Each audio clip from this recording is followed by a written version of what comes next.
wa ta'ala dapat kita bertemu pada pagi ini untuk kita meneruskan perbincangan kita berkaitan dengan pola pemikiran Barat.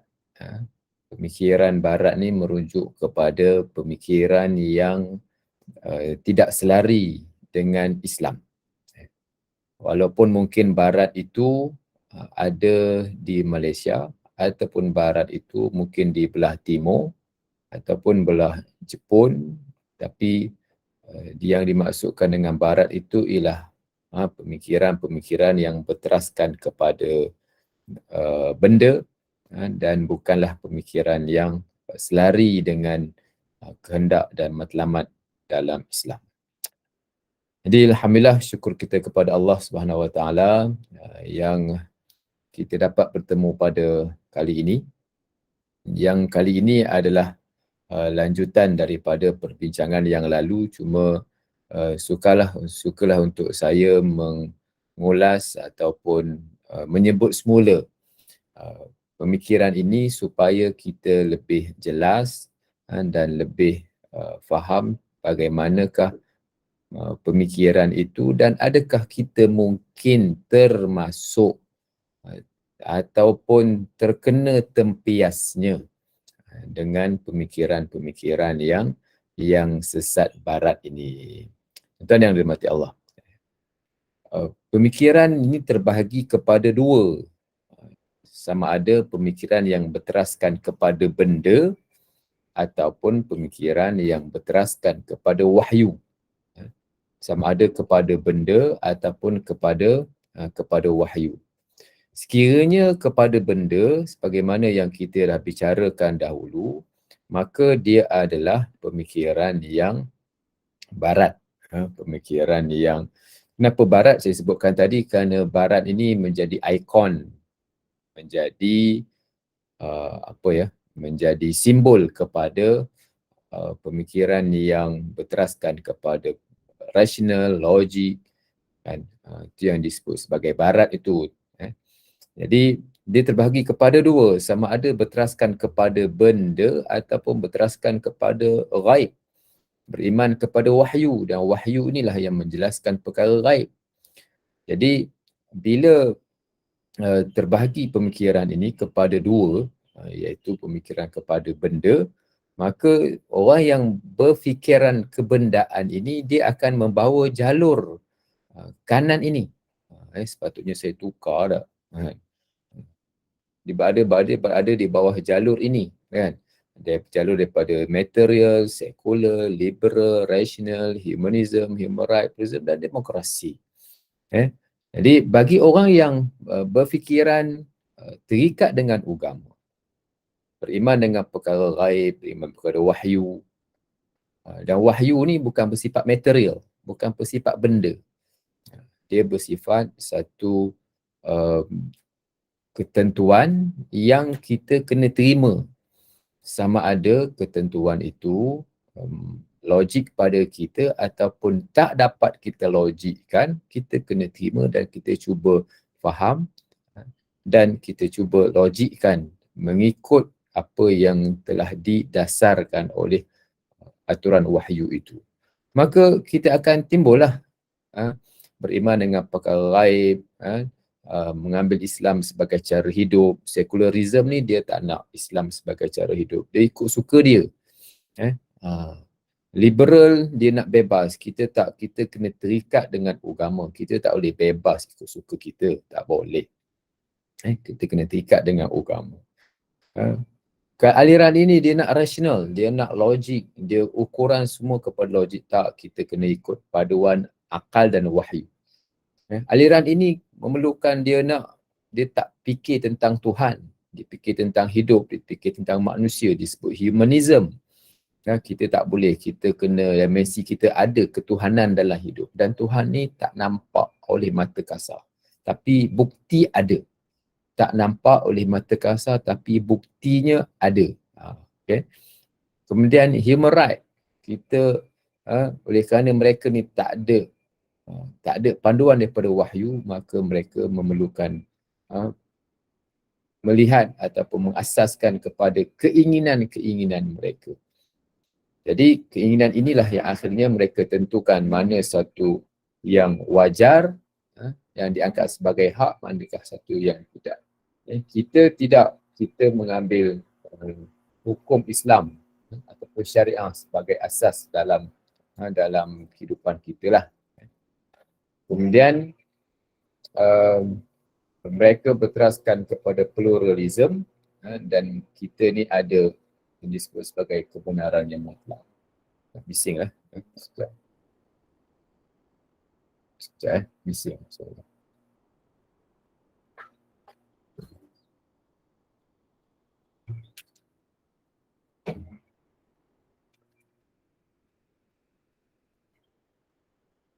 Okay. Sekejap je kot, nanti dia lalu dia hilang lah benda ni.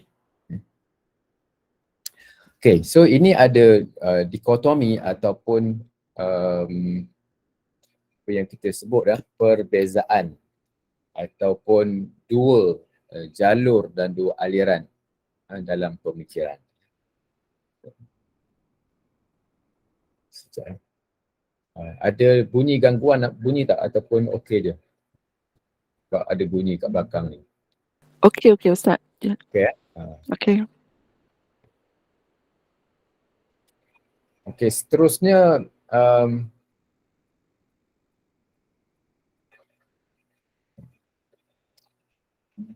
kita dah bicarakan dalam kuliah yang lalu tentang ringkasan yang saya sebutkan tadi, dan kita telah bicarakan dalam aspek materialism dan secularism. Sekejap ya, saya nak fokus sekejap.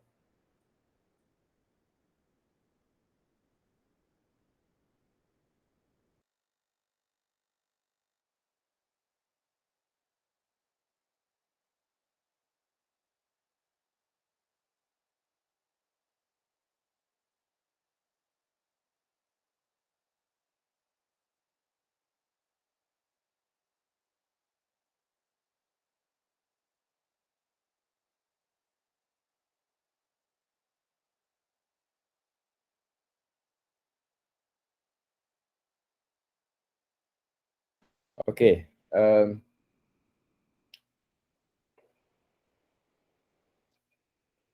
seterusnya apa yang kat sini ya.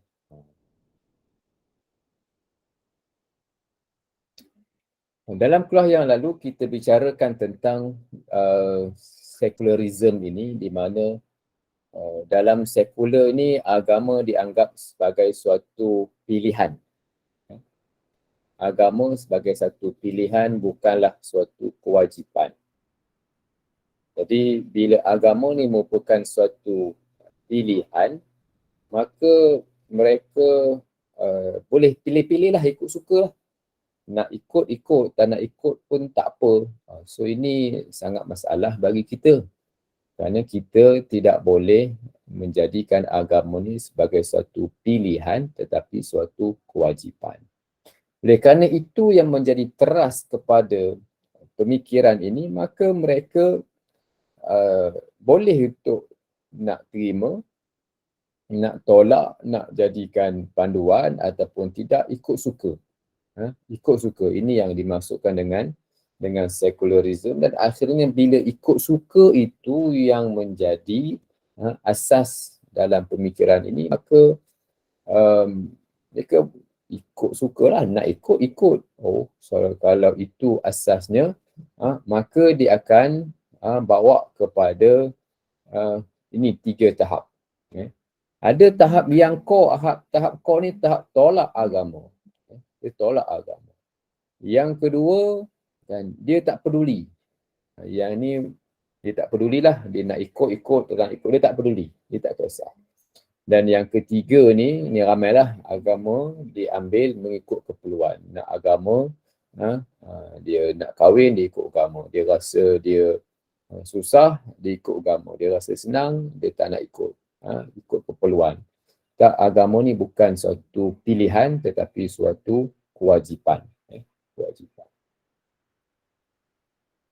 Okey, apabila mereka boleh memilih-milih agama dan mereka mahu bebas daripada sebarang ikatan, maka dia akan membawa kepada pemikiran liberal, yakni pemikiran yang menolak autoriti, yang tidak berpegang dengan mana-mana autoriti.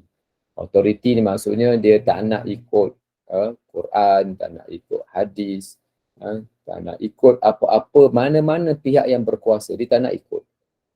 No any authority, tak ada sebarang authority, ikut suka. Ini yang ada dalam pemikiran liberal yang tak mahu ataupun menolak sebarang bentuk authority. So apabila mereka tak nak ikut authority, maka dia nak ikut kepala sendirilah. So kita tengok apa yang ada dalam authority ini, ada yang akar dalam pemikiran liberal.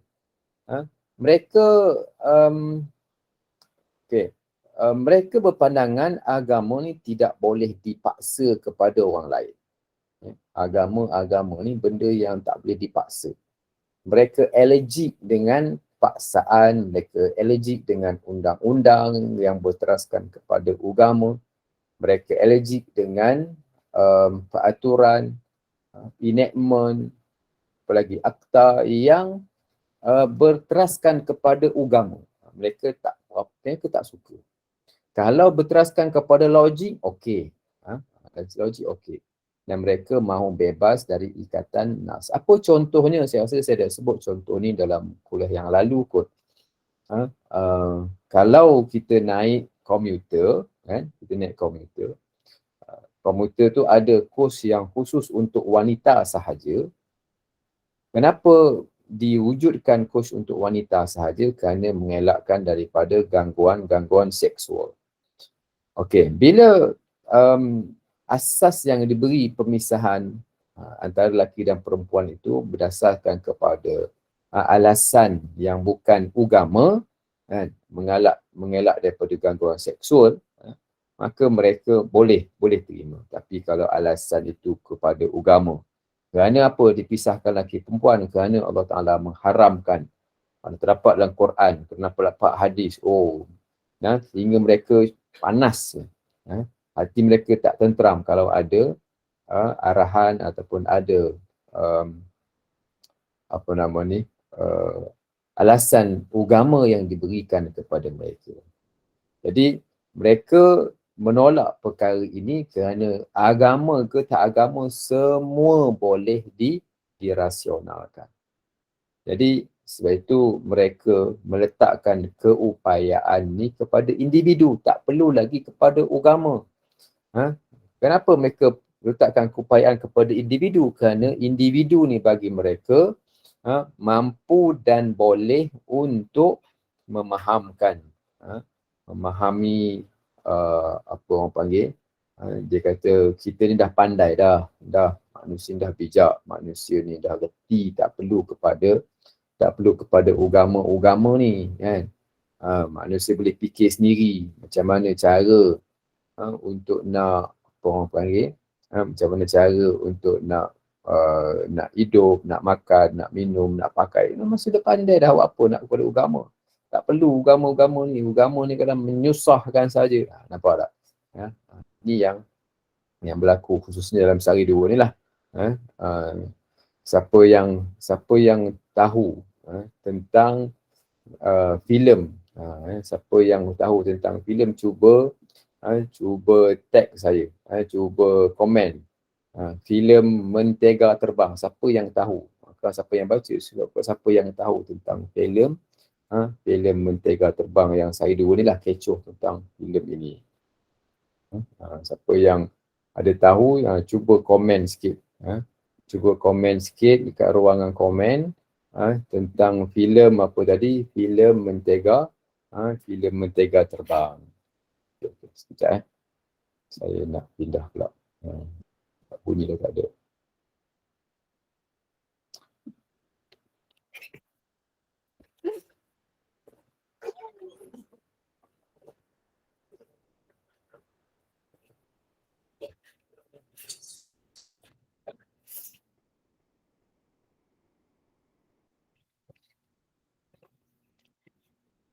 Okey. Tuan yang dirahmati Allah. Ya. So ini yang dipanggil dengan asas dalam pemikiran liberal, yakni pemikiran yang kita kata yang menolak autoriti agama. Apa menolak autoriti agama? Mereka menolak pandangan agama je yang betul. Mereka langsung tak terima perkara ini. So wow, dia kata agama ni mengganggu, mengacau pemikiran mereka. Okay. So ini yang asas kepada pemikiran inilah. Yang pertama, agama tak boleh dipaksakan ke atas orang lain. Tak boleh paksa. Saya sebutkan tadilah. Menolak autoriti agama. Dan mereka menganggap pandangan mereka adalah betul. Dan agama tidak boleh untuk nak mengatakan salah ataupun tak betul kepada mereka. Jadi mereka tak juga boleh dianggap sebagai salah kerana ini dah satu ijtihad. Kononnya satu ijtihad dan bebas mentafsirkan akal mengikut mentafsirkan apa-apa mengikut logik sendiri kerana mereka kononnya logik lah. Kemudian apabila tuan-tuan puan yang dirahmati Allah, bila mereka berpegang kepada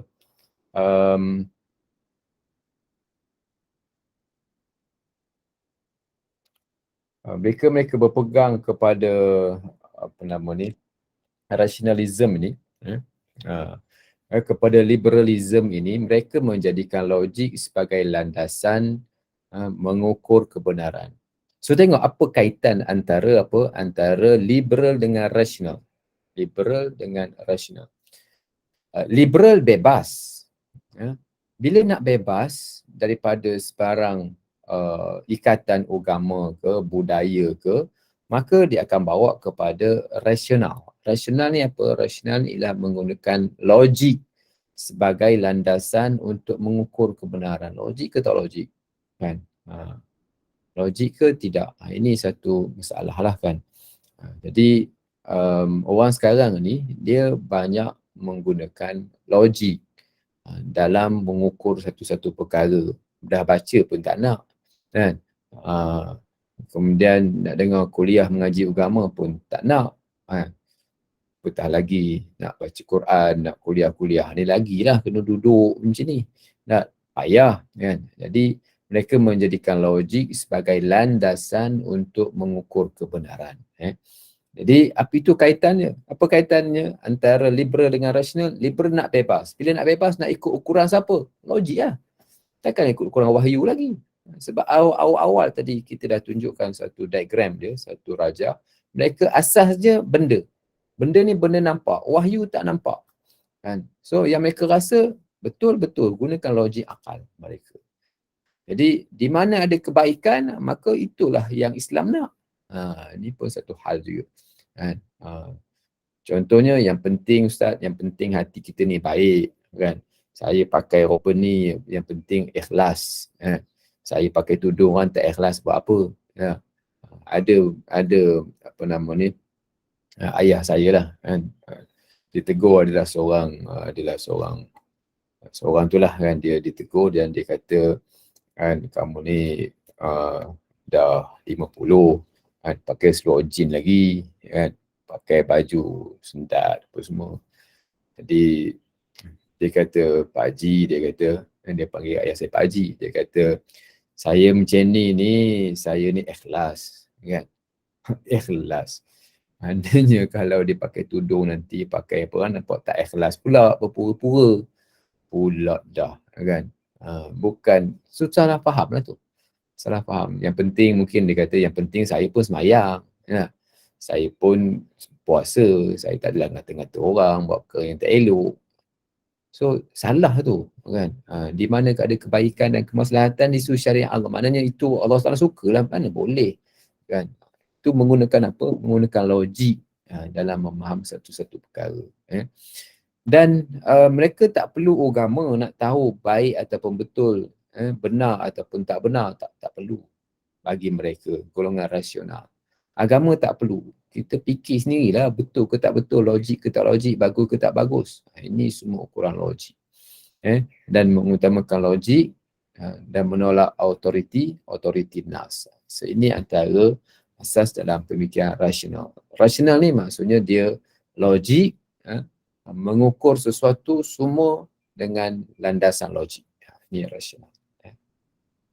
Bila mereka dah rasional, makna kata mereka dah, orang panggil, dah berfikir sesuatu itu dengan logik, maka dia akan bawa kepada satu lagi yang dipanggil dengan humanism. Humanism ni dah tak fikir tentang Tuhan, ataupun dipanggil dengan God-centric, no God-centric, yang mereka sebut sebagai human-centric. God-centric ni menumpukan tentang Tuhan, human-centric menumpukan tentang kemanusiaan. God-centric ni maksudnya kita orang Islam yang benar ini ialah kita God-centric. God-centric ni apa-apa kita nak capai Allah Ta'ala suka, apa-apa kita nak pahala, apa-apa kita nak redha Allah Ta'ala. Nah, ini God-centric. Kalau kumpulan ni, mereka tak fikir tentang Tuhan-Tuhan ni, tak ada fikir. Kau nak tolong, kau nak buat baik. Apa yang kau fikir baiklah. Kan? Dipanggil dengan human-centric. Dia tak ada nak urusan pahala, dosa, tak ada. Dia lebih kepada nak mencapai kepuasan diri. Kepuasan diri. Jadi sedekah contohnya, kan, untuk, ni pun masalah juga tuan-tuan kan. Kan ada orang sebut sedekah lah, sebab sedekah ni pembuka rezeki. Sedekah ni adalah disebab untuk mendapat balasan. Kalau kau tolong orang tolong kau balik, masalahnya kan. Betul lah. Tapi benda yang paling besar lagi daripada itu, disebut tentang sedekah ni, kita mendapat pahala daripada Tuhan. Kita diajar dengan pahala. Diajar dengan pahala. Ini Islam. Kalau ajar dengan benda, kan, ni material. Tapi bukanlah kata-kata tak boleh kan. Kalau dalam program-program motivasi, dalam kuliah-kuliah pun kita sebut, bila kita tolong orang ni, Allah Ta'ala akan bantu. Kan? Bila kita tolong orang ni, Allah Ta'ala akan mudahkan urusan kita. Nampak tak? Itu semua janji-janji benda. Betul boleh janji benda, tapi dalam masa yang sama kita kena ingat bahawa kita sedekah ni, on top of that is to get the mardhatillah, untuk mendapatkan keredaan Allah Subhanahu Wa Taala, benda yang Allah Taala suka. Tapi tak semua level lah orang begitu dah. Ada orang galakan untuk derma lah kan. Sebab derma ni akan melapangkan dada, menjadikan kita orang baik. Ini semua kita kata galakan. Dan galakan tu bersifat kebendaan, kerana saya sebutkan tadi tempias kepada kita ramai di kalangan umat Islam yang perlu untuk diyakinkan agama dengan bentuk benda. Bentuk benda. Jadi taklah salah.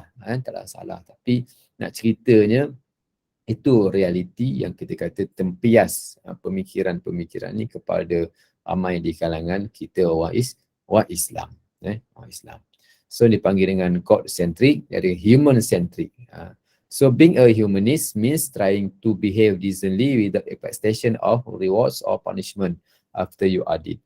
Tak ada fikir tentang hidup bermati, tak ada. Hidup kita kat dunia, nak baik-baik, tu tak baik, aku syukurlah, dia kata. So, bagi seorang humanis ialah tak mahu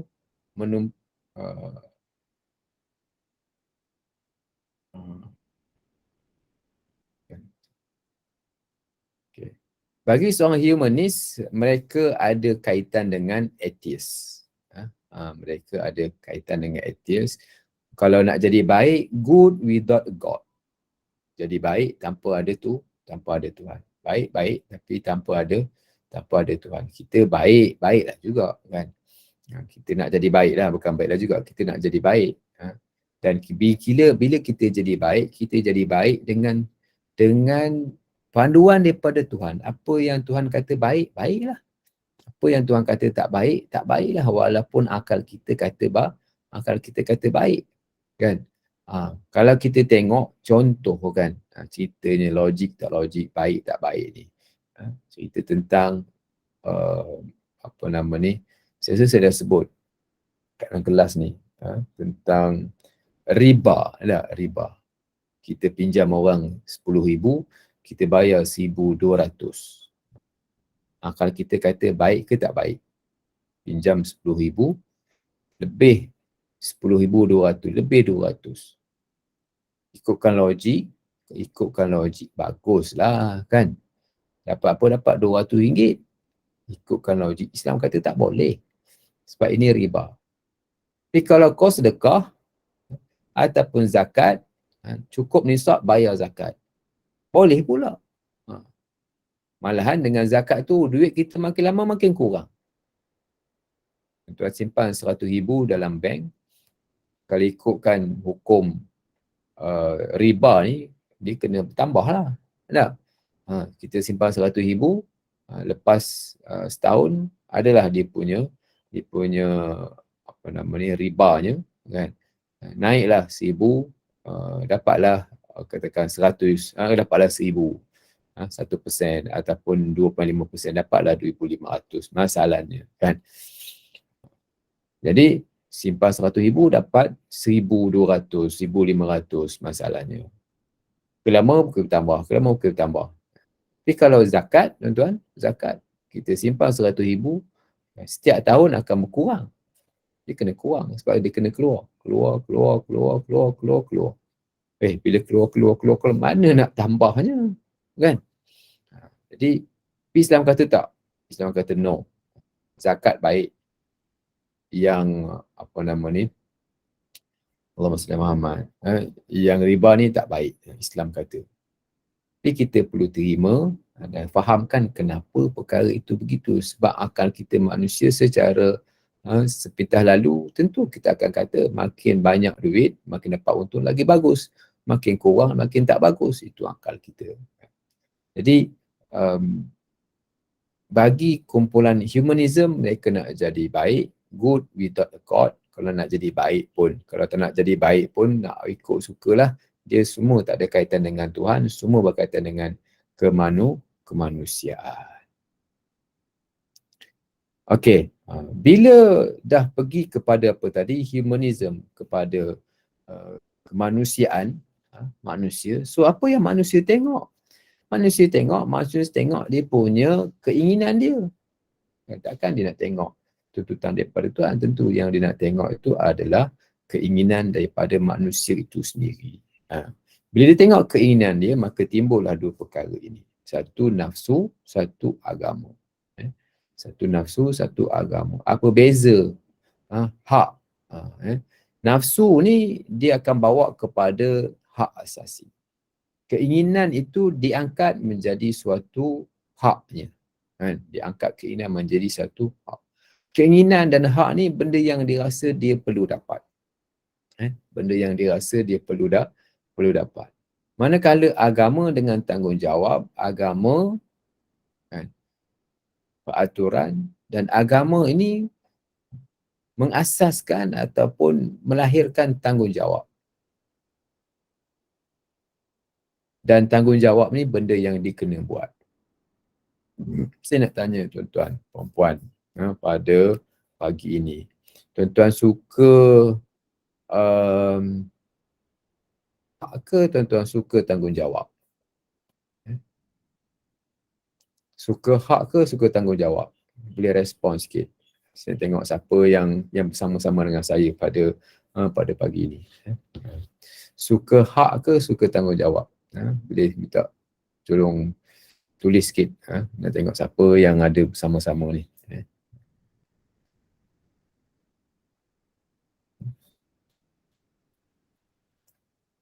Silakan. Yang lebih prefer.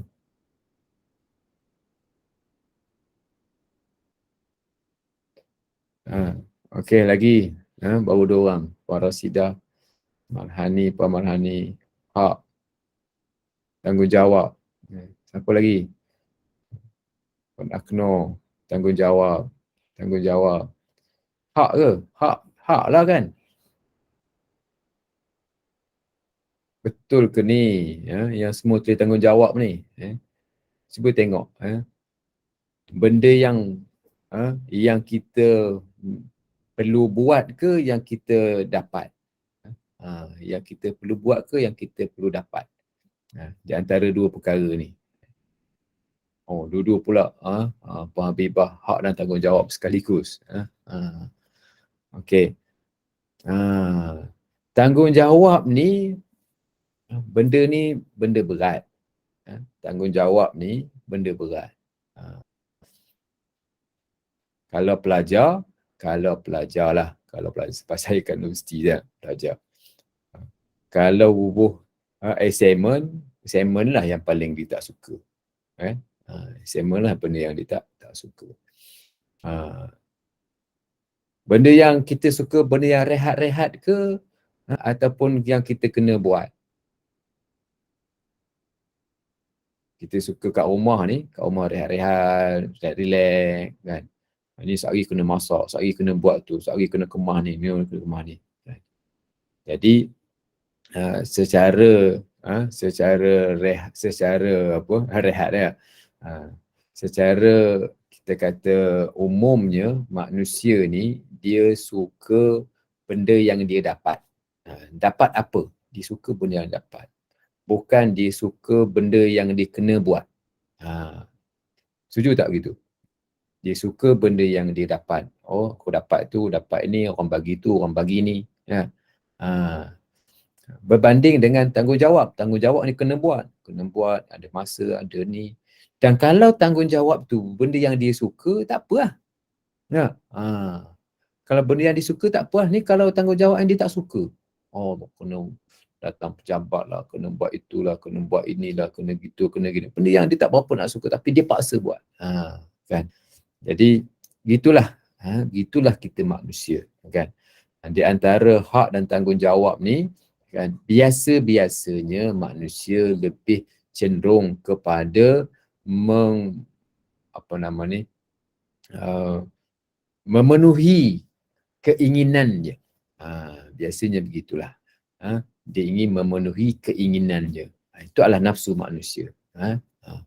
Kemudian tanggungjawab ni walaupun sedikit diangkat rasa berat. Apa contohnya? Contohnya ngaji Quran. Bila orang yang baru mengaji, bacalah Quran tu, rasa lama sangat.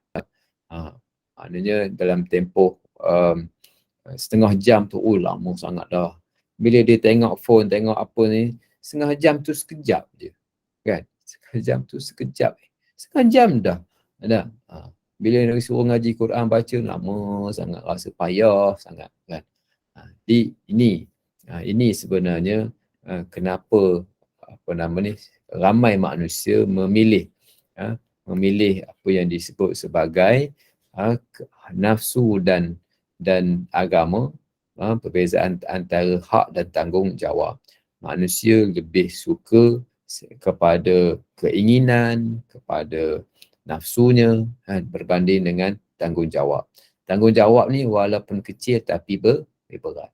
Sembahyang subuh 2 rakaat je tapi rasa berat. Pergi jalan-jalan makan angin susah, tak apa. Sebab itu bersifat keinginan. Tanggungjawab, bila namanya tanggungjawab, dia rasa berat, rasa susah, rasa payah. Sebab tanggungjawab ni benda yang dia kena buat. Keinginan, benda yang dia rasa nak dapat. Nak dapat ni, benda yang dia nak dapat, senang ke, susah ke, dia tak kisah. Yang penting dia dapat. Dan yang penting lagi daripada itu, apa yang diperjuangkan oleh kumpulan-kumpulan ini ialah mereka memperjuangkan nafsu itu, mereka angkat sebagai hak. Ini yang problemnya. Mereka mengangkat nafsu tadi, mereka mengangkat sebagai hak. Okey. Hak benda yang dapat. Okey. Misalnya Puan Sania, hak mendapat tapi berserta tanggungjawab. Contoh harta pusaka. Harta pusaka ni benda kita dapat. Benda kita dapat. Jadi dia ada bezalah. Maknanya benda yang dapat dan satu lagi tanggungjawab. Jadi kedua-dua ni tak salah, kan? Nafsu keinginan ni tak salah.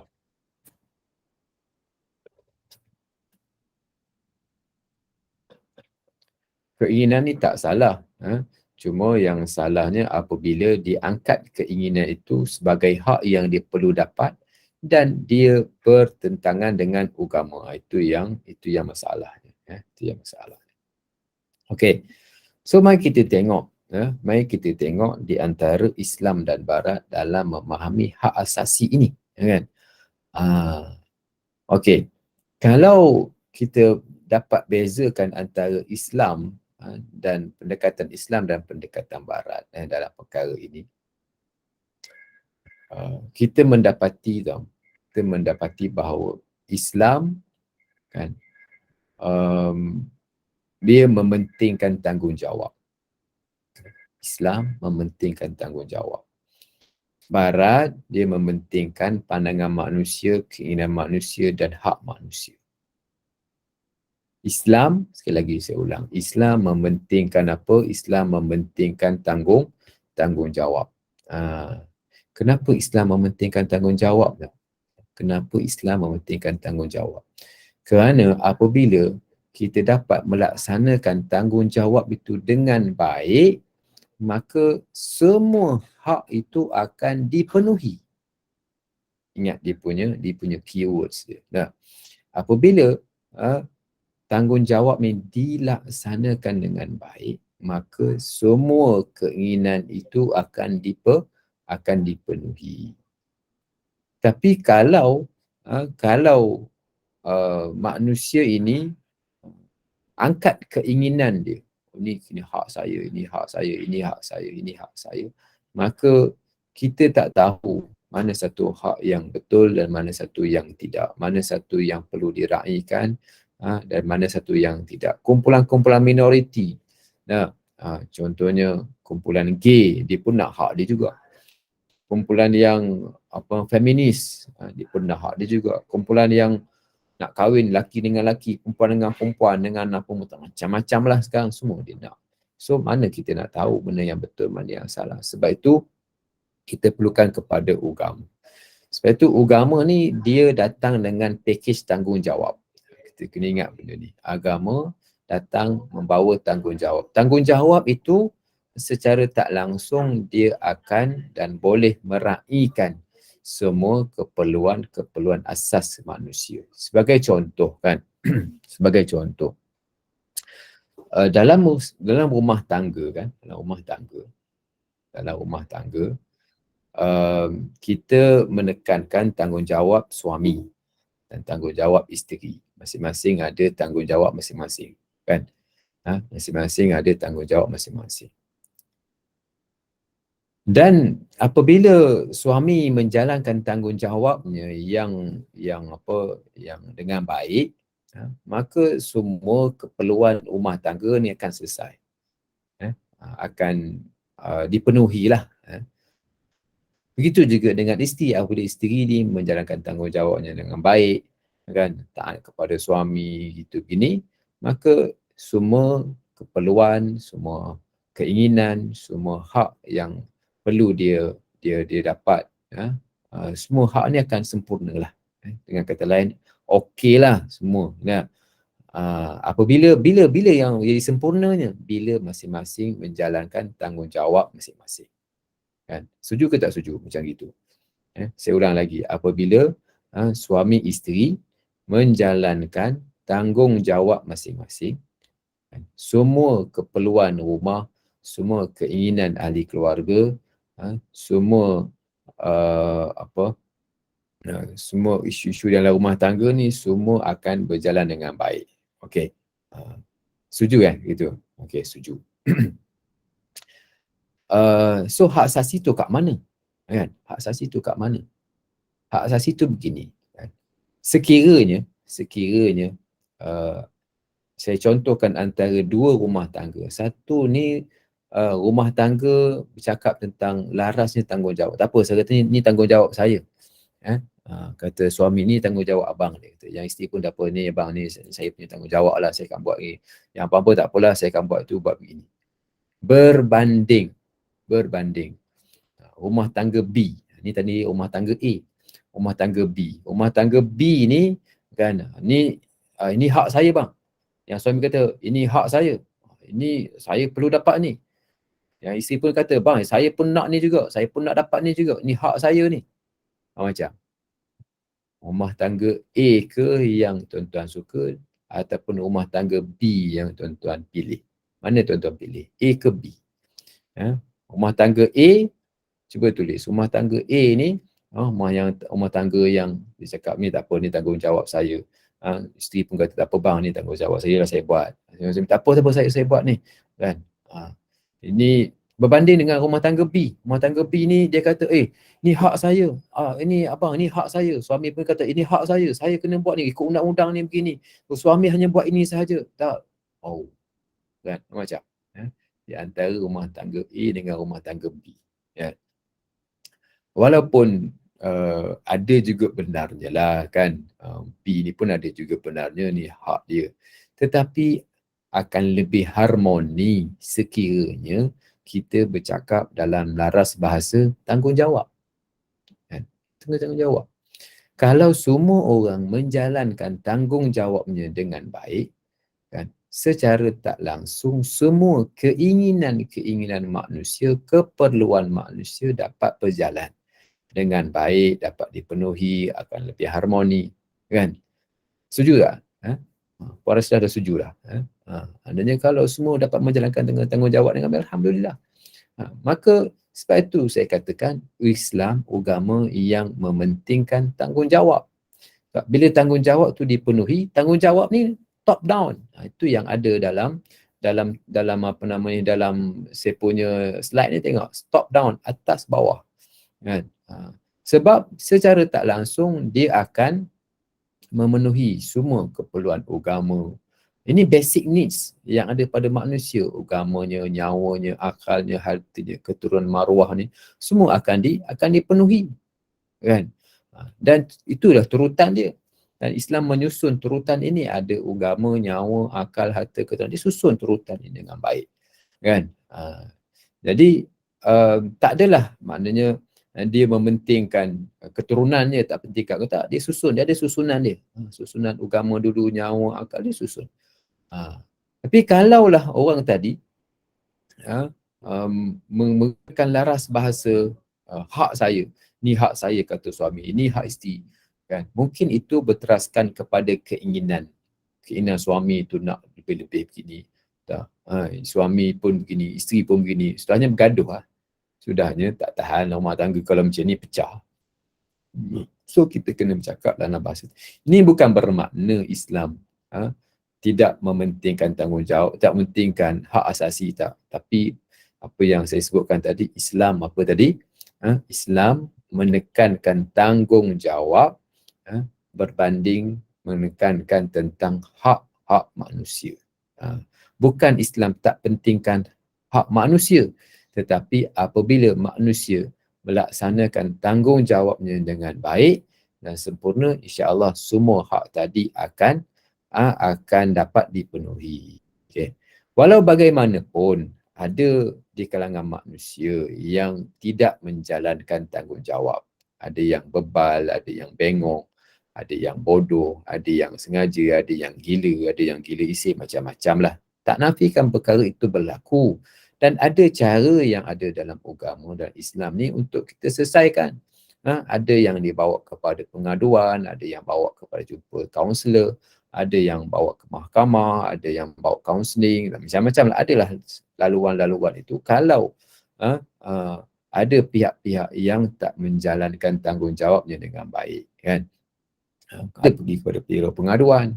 Kalau dalam rumah tangga, kena pergi apa tadi, kita ke pejabat agama misalnya, nak mengadu suami ni dia tak menjalankan tanggungjawab.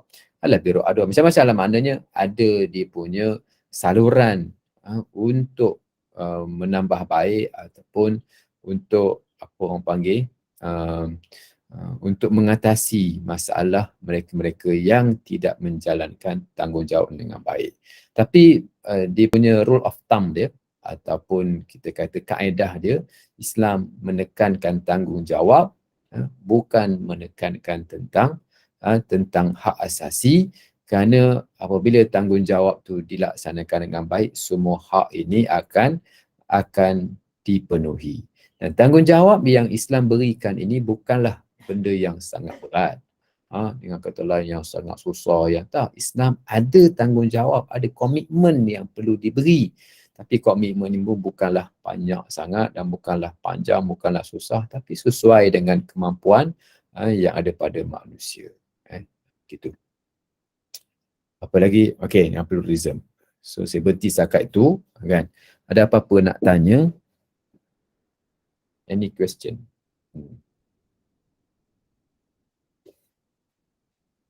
Okey, baik, kita buka soalan, silakan.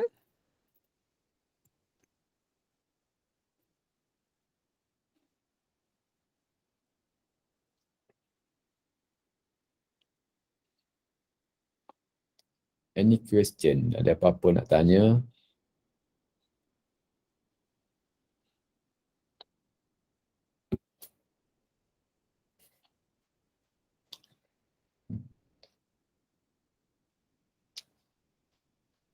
Okey, kau clear lah ke tak? Okey. So kalau tak ada soalan, so ringkasnya apa yang kita bicarakan pada hari ini berkaitan dengan apa? Berkaitan dengan sambunganlah daripada perbincangan yang lalu dengan lebih mendalam lagi berkaitan dengan sekular, liberal, humanism, human right. Itu yang kita bincangkan, sekular, liberal, humanism dan human right. So 4 perkara ni insyaAllah kita akan sambung lagi, 3 lagi. Nak ceritanya tentang orang yang terlibat dengan pemikiran ini, kalau dia liberal maka dia akan menjadi apa? Dia akan menjadi human right. Kalau human right dia akan jadi sekular dan begitulah seterusnya kan. Dalam pola pemikiran ada 7 yang telah kita bicarakan tadi. Okey, saya rasa itu yang dapat dibincangkan pada hari ini. Mudah-mudahan dia dapat mengingatkan dan dapat memberi suatu panduan untuk kita bersama. Wallahu a'lam. Assalamualaikum warahmatullahi wabarakatuh.